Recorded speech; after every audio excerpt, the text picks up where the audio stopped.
Euzubillahimineşşeytanirracim. Bismillahirrahmanirrahim. Elhamdülillahi Rabbil alemin. Vessalatu vesselamu ala Resulina Muhammedin ve ala alihi ve sahbihi ecmain. Merhaba sevgili dostlarım. Allah'ın selamı, bereketi, şifası, tüm hayırları sizlerin ve bizlerin inşallah üzerine olsun. Bugün sizlerle çok sorulan ama doğru şekilde az konuşulan bir konuyu ele alacağız inşallah. Rüyalar ve rüya tabirleri.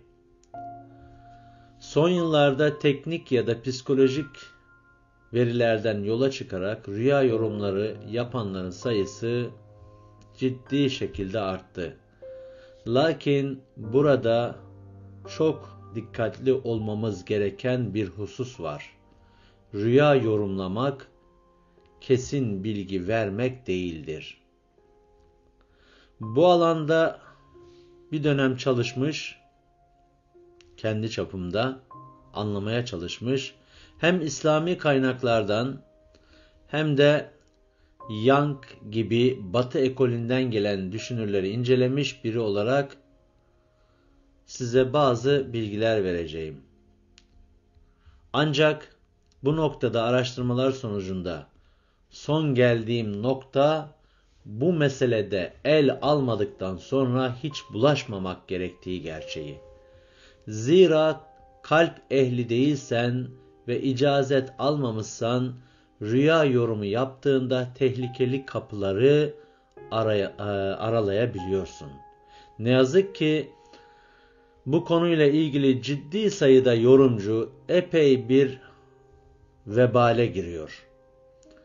Ve bazen rüyaların aslında iyi bir rüya, sonucu iyi yorumlanması gerekirken yanlış yorumlarla insanların psikolojik yapılarını bozma noktasına kadar gidebiliyor. Burada özellikle rüya siteleri, meseleye dair zerre fikirleri yok. Kişinin hali hazırdaki durumunu ele almadan sadece semboller üzerinden yorumlama sistemi yapıyorlar. Yani o kişinin yaşantısı nedir, nasıldır, bunlar yok. O yüzden icazet almadan, kalp ehli olmadan rüya yorum yapmak insanları yanıltabilir ve ağır bir vebale yol açar. Sık sık bu meseleyle ilgili sorular olduğu için veya bir rüya gören oluyor. Bu rüyayı hocam yorumlayabilir misiniz diyenler olabiliyor. Etrafımızda da sizlere de soranlar olabilir, bu konuyla ilgilenenlere. Böyle sorular olduğu için Elmalı Hamdi Yazır'ın Kur'an tefsirinde Yusuf suresinde 43-44. ayet tefsirinde yer alan notların bir kısmını sizlerle paylaşmak istedim. Rüyalar genelde kişisel bilinçaltının sembollerle ifade edildiği birer bilmece gibidir. Çoğunlukla rüyalar genel bir anlayışla değil, bireyin zihnindeki gizli bilinç özelliklerine göre söylenen kapalı bir bulmaca, bir bilmece gibi girift bir hayale kaptırma veya garip bir temsil, ilahi bir simgedir. Onun için yorumu da öğretimle elde edilmiş bilgiyle değil, ancak Allah tarafından bahşedilmiş bir ilimle bilinir ki, bunun en aşağı tabakası firaset eşittir öngörü ve ilham, yani en yüce derecesi de vahiydir.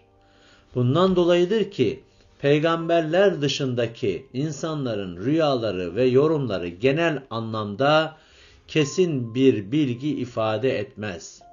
Ancak görüşün ve gören kimsenin özelliğine göre bir vehimden kesin bir bilgiye kadar varabilecek değişik derecelerde kişisel bir duygu doğurabilir.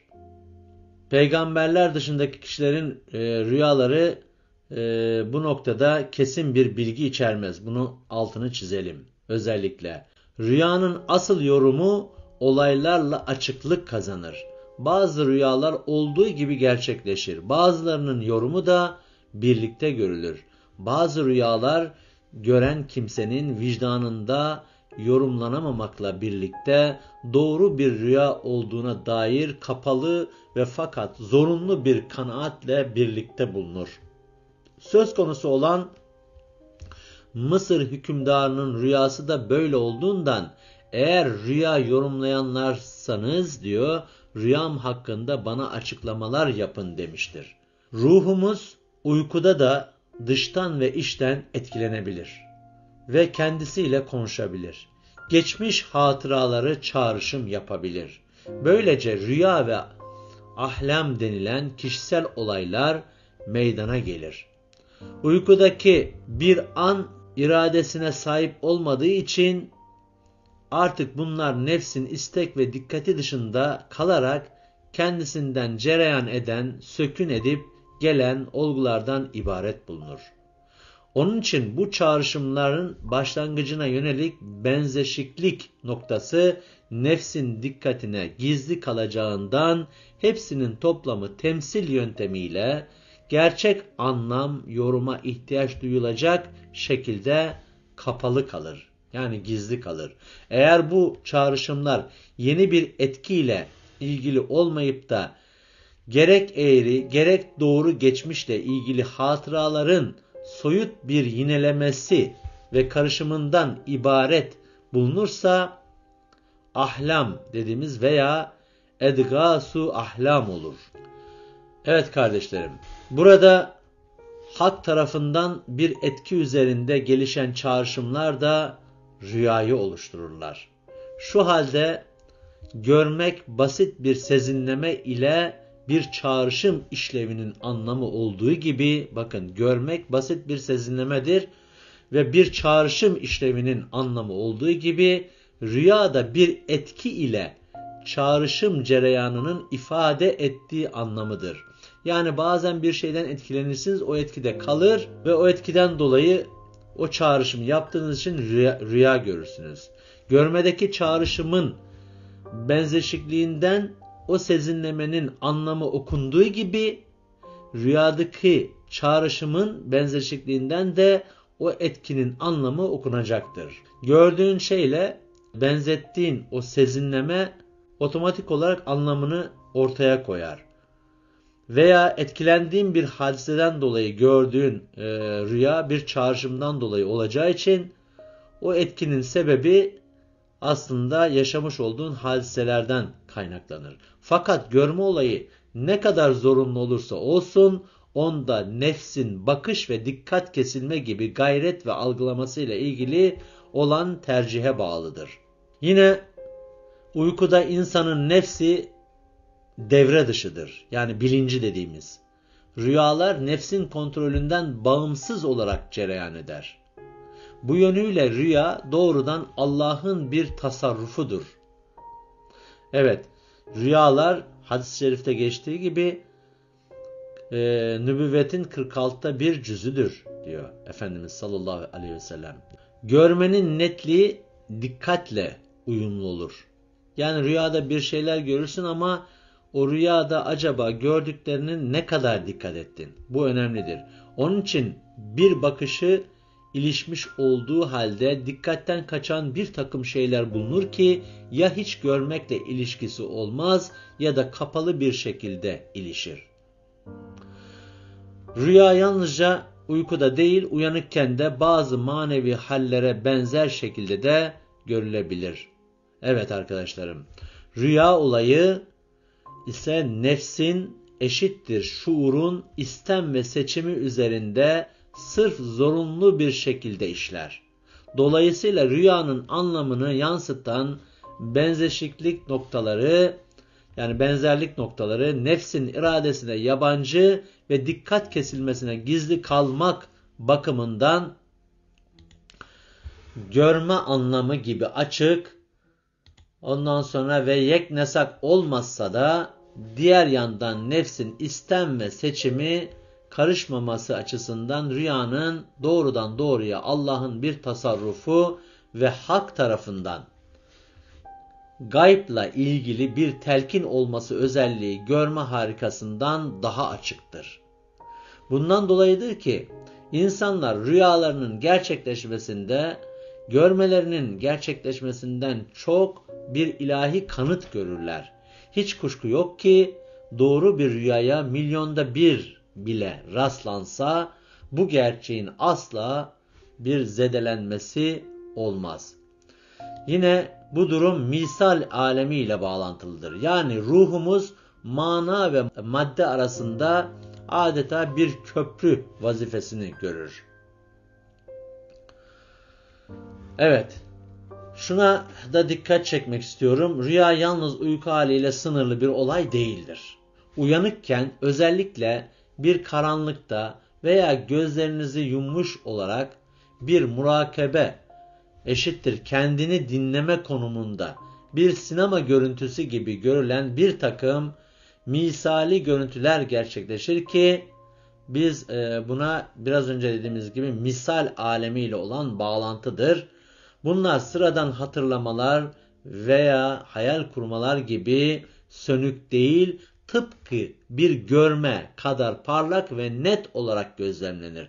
Yani normal uyanıkken gördüğünüz gibi görürsünüz. Ve yine tıpkı rüya gibi örnek olarak bazen de aynen yorum ve anlamlandırılmasıyla daha sonra gerçekleşirler de bunlar gördüğünüz şeyler. Bunu kendilerinde gözlemlemiş olanlar şu kanaattedirler. Soyut manalar alemi ile soyut madde alemi arasında asılı bir misal ve eşbah eşittir örnekler. Eşbah eşittir örnekler diyoruz ve benzerler alemi vardır. Mana maddede, madde manada bununla temessül eder. Yani ikisi birbiriyle birleşmiş olur. Ve gerek uykuda ve gerek uyanıkken rüya bir gerçeğin sırf bu misal aleminden ruha görülmesidir ve bundan dolayı da rüya sıradan hatıraların çağrıştırmasından ve hulümlerinden başka keşifsel bir olaydır. Yine rüya yorumu da vehbi ve keşfi ilimlerden olduğu için fikir ve mantıkla çözümlenemez. Bakın vehbi ve keşfi ilimler. Allah dilediğine bu ilimleri açar. Tabi ilmi de Allah'tan istemek gerekiyor. Çözümlenemediğinden dolayı da ehli zahir yani hadiselere dünya gözüyle bakan için rüya ile ahlamın birbirinden ayrılması problem olur.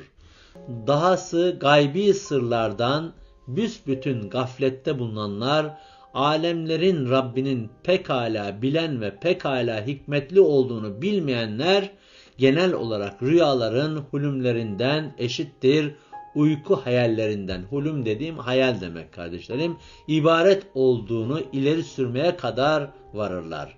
Evet, konuya dair daha farklı ilmi ve psikolojik boyutlar eklenebilir. Ancak daha fazla uzatıp sizlerin de vaktinizi almak istemiyorum. Son olarak söyleyeceğim bir şey var ki rüya ile ilgili her gece uyurken o ölü vakti değerlendirmekten dur olmamaya gayret edilmesini tavsiye ederim. Uyumadan önce bilinçli bir telkin verin kendinize. Yani rüya ile dost olmayı deneyin. Rüya anında uyanıp tekrar devam edecek şekilde görmeyi deneyin. Yani rüyalar ile arkadaş olursanız misal rüya anında yani örnek olarak rüyada olduğunuzu fark ederseniz bilince uyumadan önce telkin verip uykuya dalabilirsiniz. Yani bilincinize telkin vermeniz lazım. İşte ben şunu görmek istiyorum gibi veya düşüncenizde ne var ise bunu uyumadan önce bilincinize telkin verin. Ve rüya anında uyanıp tekrar rüyaya girip devam edebilirsiniz. Yani rüya görüyorsunuzdur, sonra uyanmışsınızdır ama tekrar uykuya daldığınızda aynı kaldığınız yerden rüyaya devam edebilirsiniz ki bu tür vakalar vardır örnekleri. Bu zamanla sizde bazı farkındalıkları açmaya başlar ve rüyalar artık çok farklı bir strateji ile ilerliyor artık sizler için bu hale geldiğinizde. Bu süreç zamanla dediğim gibi manevi farkındalık başlatacaktır. Size kazandıracaktır. Uykunuz ölü bir zaman değil, Yani aktif bir tefekkür alanı haline gelmiş olur. Burada mesele konuyu bir bütünlük içinde ele almak. Yani uyudum, uyandım değil. Uyudum ama uyanırken geçen o 6-7 saat boyunca yeni bir bilinçle elde ettim ve öyle uyandım planlaması yapmanız lazım. Bu strateji zamanla çok şey kazandırır. Uykuda ölü vakit zamanla bir amaca dönüşür ve uykuda da üretim devam eder.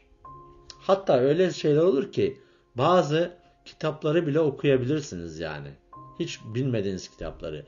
Meseleye daha geniş açıdan da bakılabilir. Ancak mevzuya dair genel bir fikir elde etmek için Elmalı Hamdi Yazır'ın Kur'an tefsirinde, Hak Dini Kur'an tefsirinde Yusuf suresi tefsirini okumanızı sizlere tavsiye ederim kardeşlerim.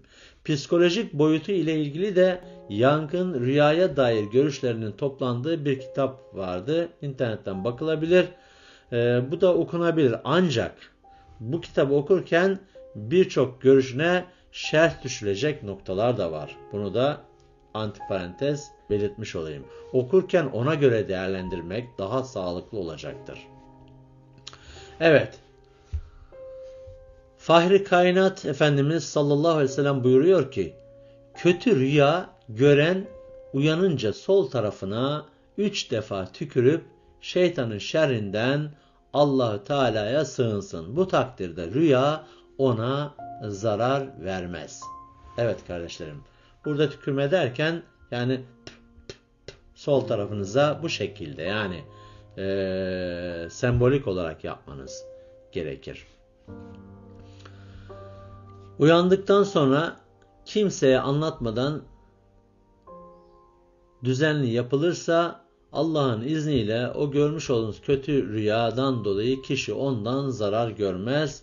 Tam tersine çok çok fayda görür Allah'ın izniyle.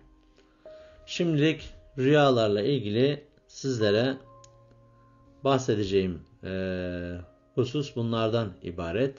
Sormak istediğiniz sorular olursa inşallah kanal yorum kısmından veya site üzerinden veya sosyal medya üzerinden sorularınızı sorabilirsiniz kardeşlerim. Elimden geldiğince sizler için cevaplamaya çalışırım. Bu arada kanalımıza da abone olmayı unutmayın. Yine önemli bir hatırlatma. Bazı dikkat çeken konuları, videolarını izlediğiniz gibi iman hakikatleri noktasında anlatmış olduğum konuları da, o videoları da izlemenizi tavsiye ediyorum, istiyorum, sizden istirham ediyorum. Çünkü onlar bizim için önemli. İçtimai hayatımızın düzene girmesi açısından iman hakikatlerine uyanmamız lazım önce. Uyanmadan olmuyor. O yüzden dolayı diğer videoları da muhakkak izleyin. Yani emeklemeden adım atılmıyor. Adım atmadan koşulmuyor kardeşlerim. Bu bir süreçtir. İlim bir süreçtir yani. Eğer bu ilimden hakkıyla faydalanmak istiyorsanız bu sürece göre hareket etmeniz tavsiye olunur. Hepinizi Allah'a emanet ediyorum. Allah'ın selamı, bereketi, şifası hepinizin üzerine olsun benim sevgili dostlarım.